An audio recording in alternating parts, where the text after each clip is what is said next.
झाली दुखतंय मॅडम डोळा. ऍक्सिडेंट झाला? नाही मॅडम, मोबाईलच्या जास्त वापरामुळे माझ्या डोळ्याला इजा झालेली आहे. तुम्ही फार मोबाईल बघत होता का?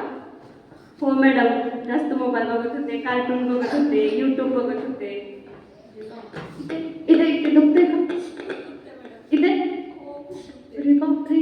मला मुलांना एवढा संदेश द्यायचा आहे की तुम्ही जास्त मोबाईलचा वापर करू नका. अभ्यास करताना सुद्धा मोबाईल बघायचा नाही आणि आईकडे मोबाईलसाठी हट्ट करायचा नाही. जर असा हट्ट केला, मोबाईल बघितला तर तुमच्या डोळ्याला इजा पोहोचू शकते. ठीक आहे.